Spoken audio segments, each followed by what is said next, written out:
ऐसी बदबू और पंक्तियों को देखूंगी, लेकिन देखो ना, सारे वस्त्र भिगो कर आई हूँ। मेरे सूत्र से कहाँ है माँ? ऐसे खड़ी रही तो जुड़ा जाऊंगी। तो कुछ बोलती क्यों नहीं? सूखे वस्त्र अंदर रखे हैं। तुमने पहले से ही निकाल कर रखी है। रुको, मैं वस्त्र बदल लूं, फिर सब बता दी। आज के रिक्शे में कभी नहीं हो सकती माँ, कभी नहीं। वो बहुत अद्भुत अनुभव था माँ, बहुत अद्भुत। जीवन में पहली बार मैं समझ पाई हूँ कि क्यों कोई पर्वत शिखर को सहला के लिए हिमालयों में खो जाता है। क्या हुआ माँ? तुम रो रही हो? कुछ नहीं मल्लिका, कभी कभी बैठे बैठे मन उदास हो जाता है। बैठे बैठे मन उदास हो जाता है, किंतु रोना तो नहीं जाता ना। ये कौन लोग हैं माँ? संभवतः राज्य के कर्मचारी, और जब भी दिखाई देते हैं कोई ना कोई अनिष्ट होता है। लेकिन आज ही यहाँ क्यों आए हैं? जाने किस लिए आए हैं? तुम्हें बताया नहीं माँ, तुम्हें सौगंध है ना बताओ। अग्निमित्र लौट आया है और अग्निमित्र संदेशा लाया है। वे लोग इस संबंध के लिए प्रस्तुत नहीं है। वे कहते हैं क्या कहते हैं? क्या अधिकार है उन्हें कुछ भी कहने का? मल्लिका का जीवन उसकी अपनी संपत्ति है। अगर उसे नष्ट करना चाहती है तो किसी को आलोचना करने का क्या अधिकार है? मैं कब कहती हूँ मुझे कोई अधिकार है? सच तो ये है माँ कि तुम भी अन्य ग्रामवासियों की तरह उन्हें संदेह और वितृष्णा की दृष्टि से देखती हो। ग्राम के अन्य लोग उसे उतना नहीं जानते जितना मैं जानती हूँ।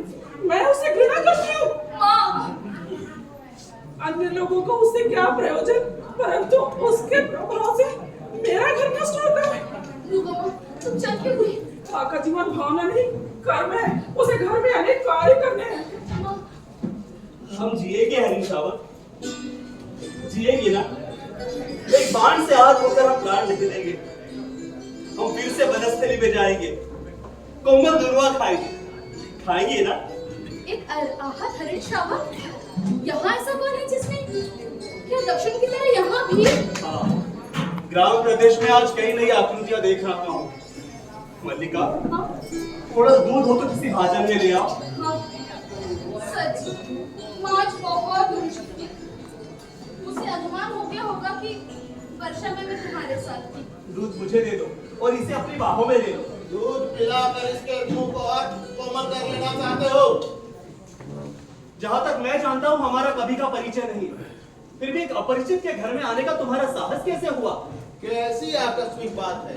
ये ऐसा ही प्रश्न मैं तुमसे पूछना चाहता था कि हमारा कभी का परिचय नहीं, किंतु मेरे बाण से आहत हरिण श्रावक को अपने साथ ले आने में तुम्हें संकोच नहीं हुआ? यूं तो कहो कि रक्त बिंदुओं के चिन्ह द्वार तक बने हुए हैं, अन्यथा बादलों से गिरे इस दिन में मैं तुम्हारा अनुसरण कर पाता। देख रहा हूँ कि तुम इस प्रदेश के निवासी नहीं लगते। मैं तुम्हारे दृष्टि की प्रशंसा करता हूँ। मेरी वेशभूषा इस बात का परिचय देती है कि मैं यहाँ का निवासी नहीं हूँ। नहीं, तुम्हारी वेशभूषा को देखकर नहीं कह रहा। तो क्या मेरी ललाट की रेखाओं को देखकर जान पड़ता है चोरी के अतिरिक्त सामुद्रिक का भी व्यवसाय करते हो? तुम्हें ऐसा लांछन लगाने लज्जा नहीं आती? मुझे क्षमा कर देवी, परंतु यह हरिण श्रावक जिसे बाहों में लिए हैं, ये मेरी बाण से आहत है, अतः यह मेरी संपत्ति है। मेरी संपत्ति मुझे लौटा तो देंगी?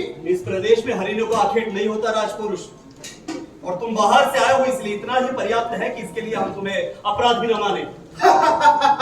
अब राजपुरुषों के अपराध का निर्णय ग्रामवासी करेंगे? ग्रामीण युवक अपराध और न्याय का शब्दार्थ भी जानते हो? शब्द और अर्थ राजपुरुष की संपत्ति है, जानकर आश्चर्य हुआ। समझदार व्यक्ति जान पाते हो, परंतु इतना नहीं जानते कि राजपुरुषों के अधिकार बहुत दूर तक जाते हैं। मुझे देर हो रही है, यह हरिण श्रावक मुझे ले लो। ये हरिण श्रावक इस पार्वत्य भूमि की संपत्ति है और हम इसके सजातीय यहाँ के निवासी हैं। तुम ये सोचकर भूल कर रहे हो कि हम इसे तुम्हारे हाथों में सौंप देंगे। मल्लिका, इसे अंदर ले जाकर किसी तल के आस्तरण पर रख दो। इस घर के तल पर आस्तरण किसी हरिण श्रावकों के लिए नहीं है। रहने दो मल्लिका, इसके लिए मेरी बाहों का आस्तरण ही पर्याप्त है। मैं इसे घर ले जाऊंगा। और राजपुरुष बंधु तुम्हें देखता रहेगा? ये राजपुरुष की रुचि पर निर्भर करता है। राजपुरुष की रुचि अरुचि क्या होती, संभवतः इसका परिचय तुम्हें देना आवश्यक होगा। संभवतः। संभवतः? रुक जा राजपुरुष, हरिण श्रावक के लिए हट मत करो। तुम्हारे लिए अधिकार का प्रश्न है, किंतु उनके लिए संवेदना का। कालिदास निशस्त्र होते हुए भी तुम्हारे शस्त्र की चिंता नहीं करेंगे। कालिदास, तुम्हारा अर्थ है जिनसे मैं हरिण चावक के लिए शर्म कर रहा था, वे कवि कालिदास है? हाँ, परंतु तुम कैसे जानते हो कि वे कवि हैं? कैसे जानता हूँ? उज्जैनी राज्यसभा का प्रत्येक व्यक्ति ऋतु संहार के लेखक कवि कालिदास को जानता है। क्या सच? हाँ, सम्राट ने स्वयं ऋतु संहार पढ़ा और उसकी प्रशंसा की है। इसलिए उज्जैनी राज्य उनका सम्मान करना और उन्हें राजकवि का आसन देना चाहता है। राजकवि का आसन? मुझे खेद है कि मैंने उनके साथ अशिष्टता का व्यवहार किया। मुझे जाकर उनसे क्षमा मांगनी चाहिए। तुमने सुना ना? राजपुरुष क्या कह रहा था? अंबिका, अंबिका, आज मैं सारे ग्राम में घोषणा करने जा रहा हूँ। इस कालिदास नामधारी जीव से मेरा कोई संबंध नहीं। क्या हुआ अरे मातुर? क्या हुआ? अरे इसे मैंने पाला पोसा बड़ा किया, क्या इसी दिन के लिए? उज्जैनी का राज कालिदास को सम्मान देना चाहता है और ये कालिदास कहता है मुझे सम्मान नहीं चाहिए। मैं तुम्हें विश्वास दिलाती हूँ, वो उज्जैनी अवश्य जाएगा। सम्मान प्राप्त होने पर सम्मान के प्रति दिखाई उदासीनता व्यक्ति के महत्व को बढ़ा देती है। अरे तुम सोचो, सम्राट रुष्ट भी हो सकते हैं कि एक साधारण से कवि ने उनका सम्मान स्वीकार नहीं किया। किंतु कालिदास है कहाँ? बैठा है वहीं जगदम्बा के मंदिर में। राज्य कवि का सम्मान करना चाहता है और कवि सम्मान के प्रति उदासीन जगदम्बा के मंदिर में साधना निरत है।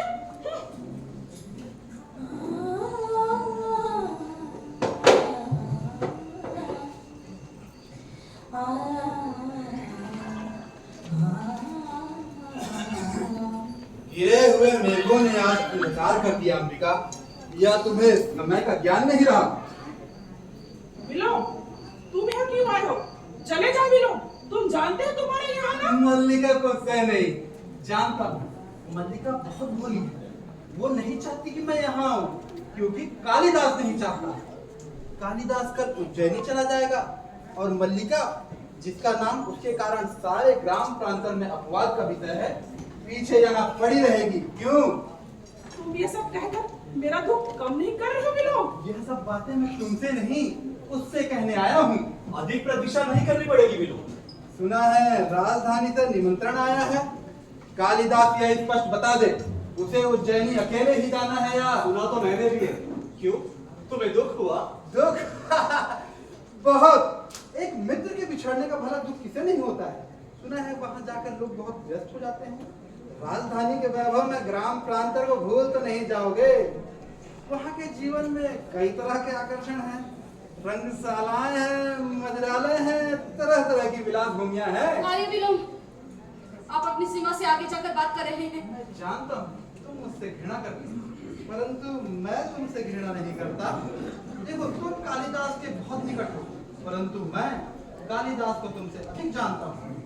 आखिर विलोम क्या है?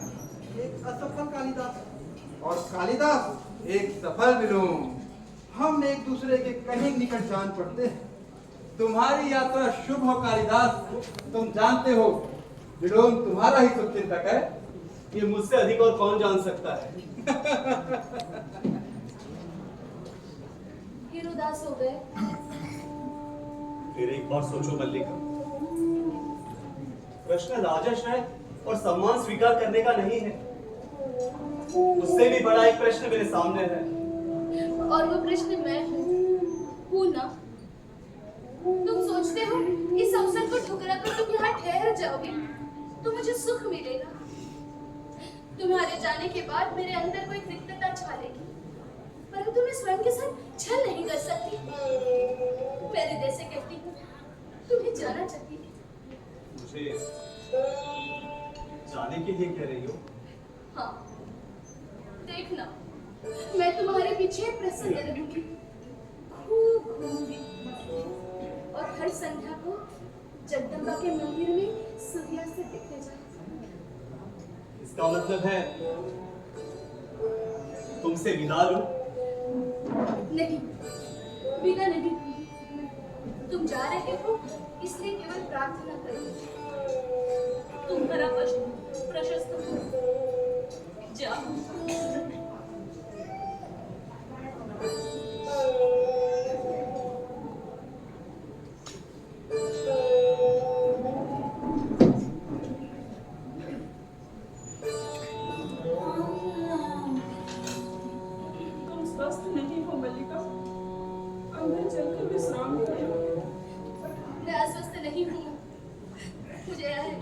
रहने दो। देखो ना कितने गहरे में घिरा है। कल ये भी उज्जैनी को बचाएंगे।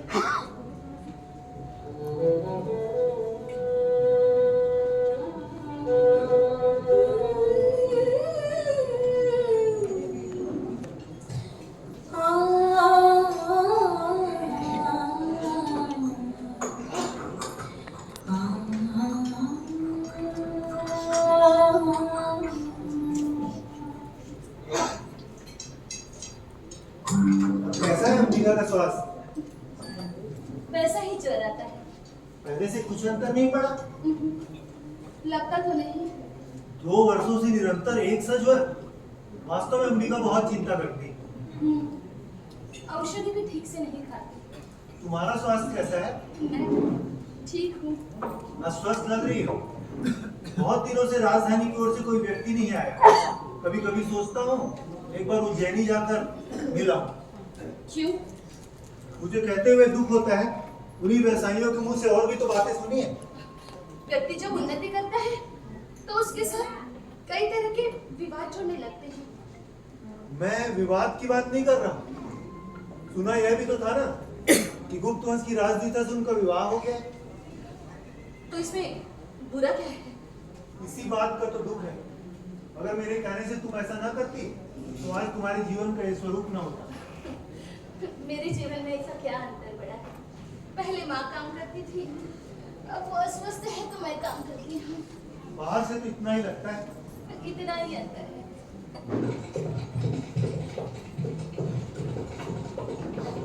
तुम्ही तो यात्रा किया कालिदास। कालिदास, आज इतने वर्षों के बाद तुम लौट आए हो।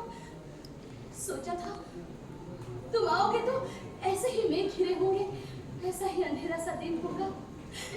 वर्षा में भीगूंगी और कहूंगी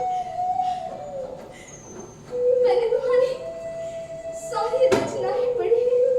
सचमुच बहुत सुंदर।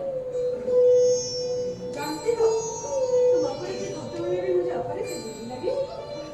आप बैठ जाइए ना। नहीं, बैठना नहीं चाहती। तुम्हें और तुम्हारे इस घर को एक बार देखना चाहता हूँ। उन्होंने बहुत बार तुम्हारे और इस घर की चर्चा की। मैं समझ नहीं पा रही हूँ आपका आतिथ्य कैसे करूँ। आतिथ्य का बात मत सोचो।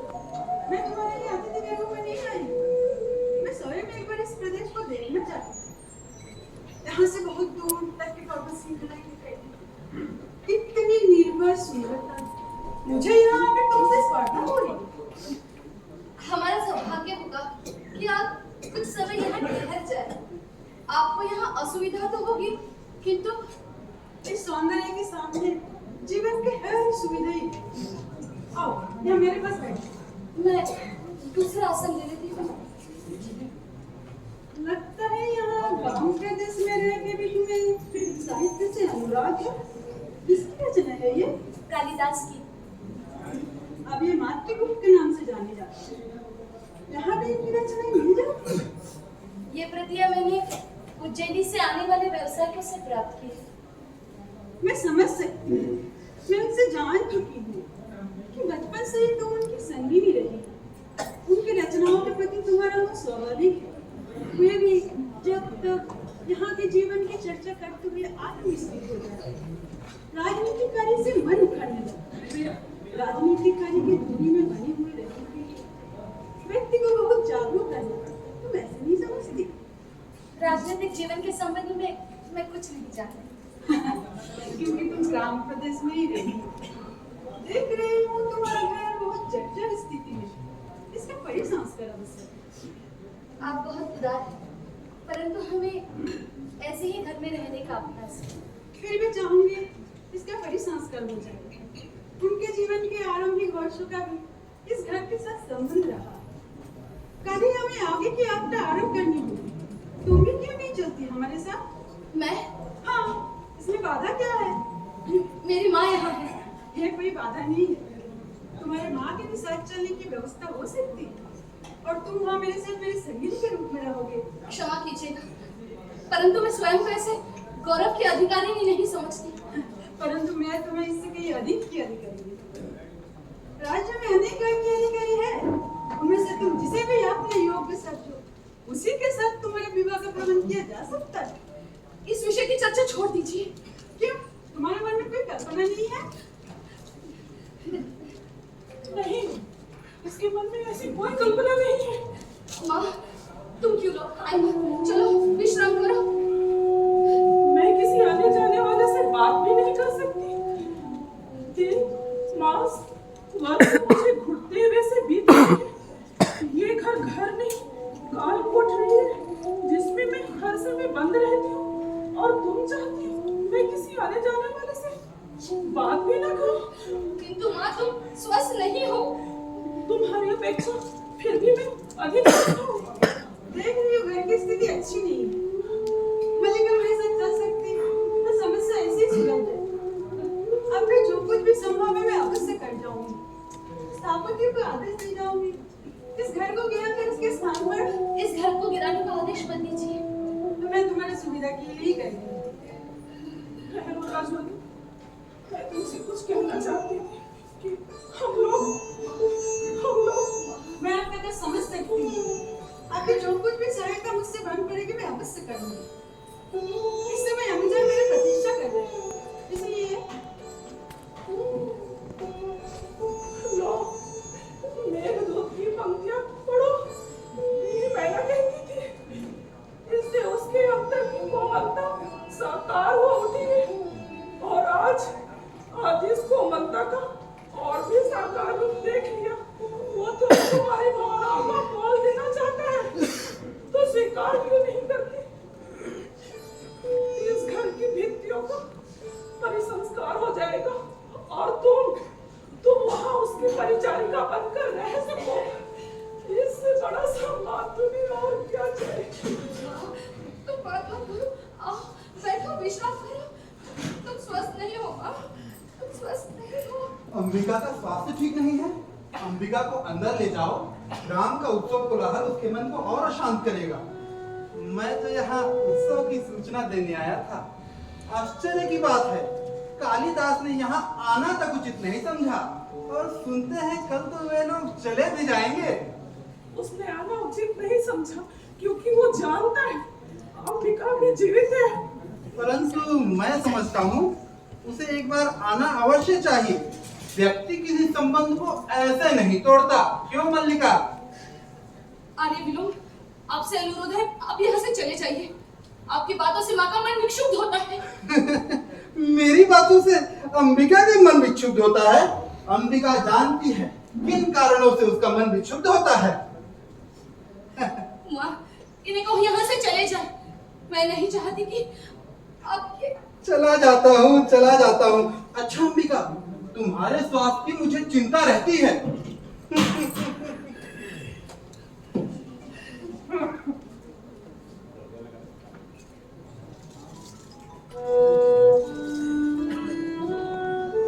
मल्लिका, अब भी रोती हो?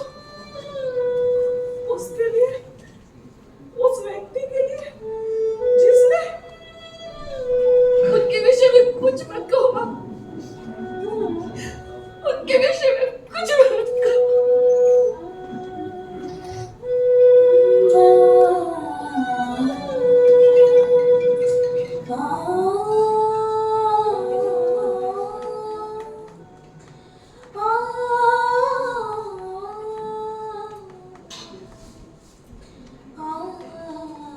मल्लिका, कौन? मैं मातु। आर्य माता? देखो वर्षा ने मातु की क्या दुर्गति की। बैठ जाइए। नहीं, तुमने कश्मीर का कुछ समाचार सुना? नहीं तो समाचार क्या है? समाचार यह है, सम्राट का निधन हो गया है। कश्मीर में विद्रोही शक्ति अपना सिर उठा रही है। वहीं से आए एक आहत सैनिक का कहना, कालिदास ने कश्मीर छोड़ दिया। उन्होंने कश्मीर छोड़ दिया है? वो पुनः उज्जैनी लौट आए हैं? नहीं, उज्जैनी नहीं गया। वहां के लोगों का कहना है कालिदास ने संन्यास ले लिया और काशी चला गया। नहीं नहीं, ये सत्य नहीं हो सकता। मेरा हृदय इसे स्वीकार नहीं करता। इसीलिए मैं कुछ नहीं कहता। तो काशी गया तो मैं झूठा और नहीं गया तो मैं झूठा। यह तो ठीक है। नहीं, तुम काशी नहीं गए, तुमने संन्यास नहीं लिया। क्या इसलिए मैंने तुम्हें यहाँ से जाने के लिए कहा था? और ना ही इसलिए कहा था कि तुम कहीं जाकर कहीं का शासन भार संभालो। फिर भी तुमने ऐसा किया तो मैंने तुम्हें शुभकामनाएं दी। तुम रचनाएं करते रहे और मुझे लगा कि मेरे जीवन की भी कुछ उपलब्धियां हैं, परंतु मेरे जीवन को तुम ऐसे निरर्थक नहीं कर सकते। मैं तुम्हारे जीवन में नहीं रही, परंतु तुम मेरे जीवन में सदा बने रहे हो। देखते हो उसे, जानते हो इस जीव को। ये मल्लिका है और अब मैं माँ की जगह इसकी देखभाल करती हूँ। ये मेरे अभाव की संतान। सुना है उज्जैनी में तुम्हारा बहुत सा समय वारांगना के साथ व्यतीत होता था। हाँ?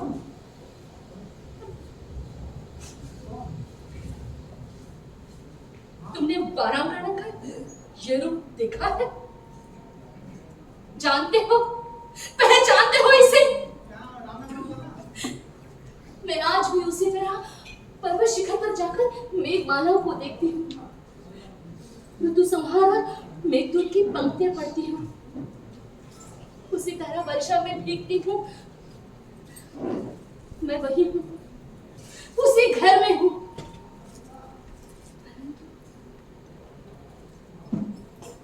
संभवतः पहचानती नहीं।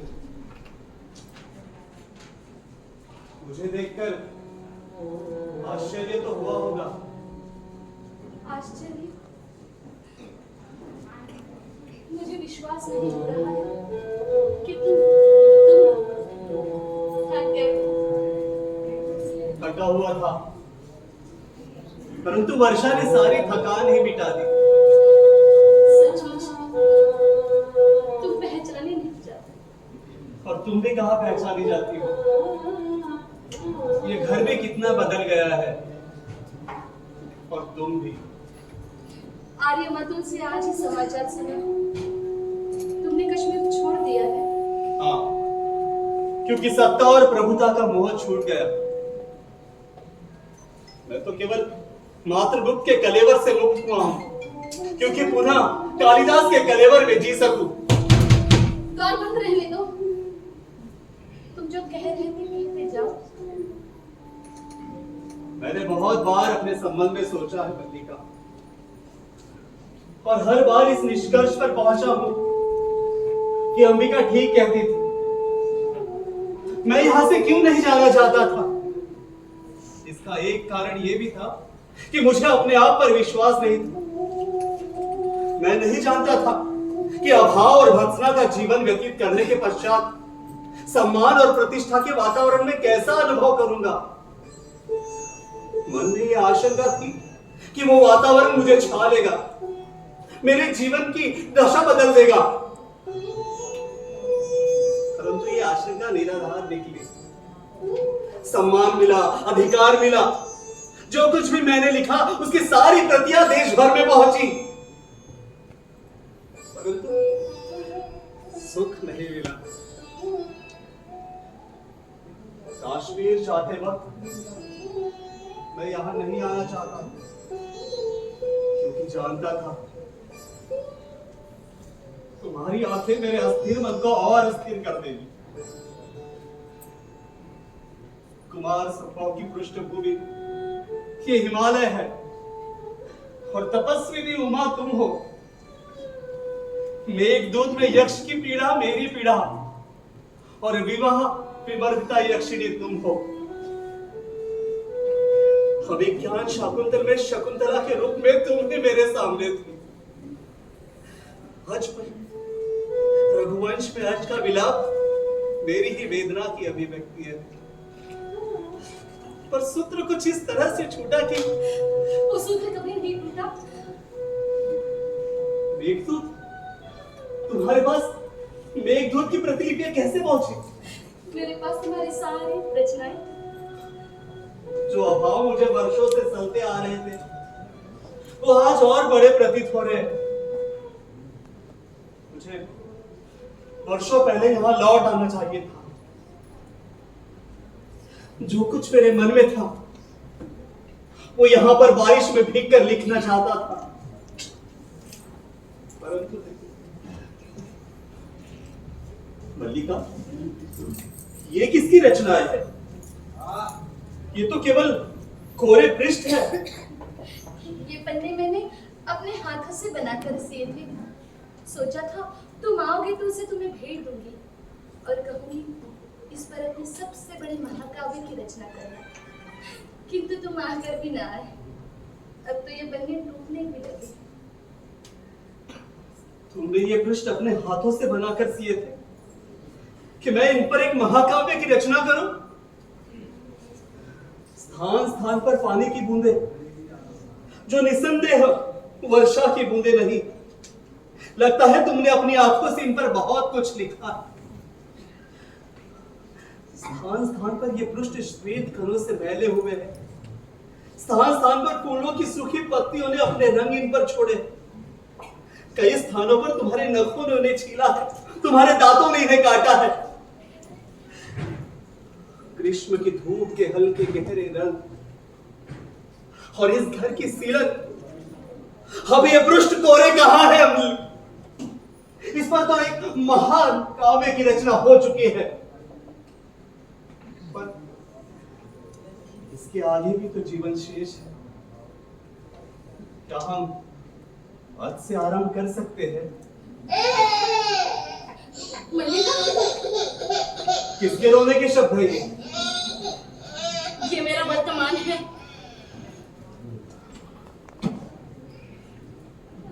भीगे दिन में फिसल के गिरे और गिरे खाई में।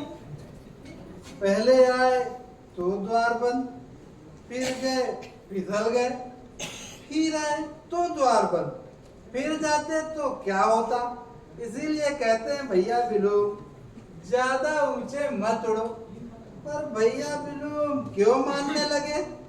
आज का दिन ही ऐसा है। न जाने आंखों को क्या हो गया है। कभी कभी अपरिचित आकृतियां भी परिचित जान पड़ती है और कभी परिचित आकृति भी परिचित नहीं लगती। क्यों बंधु, मुझे पहचानते हो? आकृति बदल गई है, पर व्यक्ति अब भी वही हो। तुम हो, तुम। गिरने और चोट खाने का दर्द ही खत्म हो गया। आओ गले नहीं मिलोगे? ओह, मेरा शरीर ही मैला है। अरे तुम वहाँ स्तंभित से क्यों खड़ी हो? बिलो इस घर में याचित अतिथि नहीं है, वो तो अधिकार से आता है। तुमने कालिदास के आतिथ्य का उपक्रम नहीं किया। जानती हो कालिदास को यहाँ के हरिण शावकों का बहुत मोह है। एक हरिण शावक तो इस घर में भी है। तुमने मल्लिका की बच्ची को नहीं देखा? उसकी आंखें किसी हरिण शावक से कम नहीं है। और जानते हो अष्टावक्र क्या कहता है? कालिदास ये देखकर बता सके कि बच्ची की आकृति विलोम से मिलती है। आर्य विलोम। चलो देखोगे? नहीं, जाओ, चले जाओ यहाँ से विलोम। चला जाओ। इस घर से या ग्राम प्रांतर से ही। इसलिए क्योंकि तुम लौट आए हो, इसलिए क्योंकि वर्षों से छोड़ी हुई भूमि तुम्हें अपनी प्रतीत हो रही है। चला जाता हूँ, परंतु इसलिए नहीं कि तुम आदेश देते हो, इसलिए क्योंकि तुम आज अतिथि हो और अतिथि की इच्छा का मान होना चाहिए। देखना मल्लिका, आतिथ्य में कोई कमी न रह जाए। जो अतिथि वर्षों में एक बार आया है, फिर जाने कभी आएगा या नहीं। क्या सोच रहे हो? सोच रहा था, ऐसा ही आषाढ़ का दिन था। घाटी में ऐसे ही मेघ घिरे हुए थे। मैं आहत हरिण शावक को लेकर तुम्हारे पास आया था। तुमने उसका उपचार किया था। और भी तो कुछ सोच रहे हो ना? सोच रहा हूं कि पर्वत शिखरों की ओर जाने वाला मार्ग वही है, वातावरण में वैसी ही नमी है, और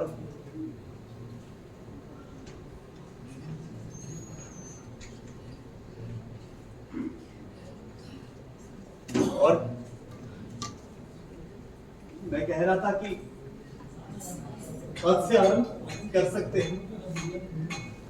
क्या तुम सच में आज से आरंभ करना चाहते हो? परंतु इच्छा और समय का द्वंद्व चल रहा है, क्योंकि समय प्रतीक्षा नहीं करता, क्योंकि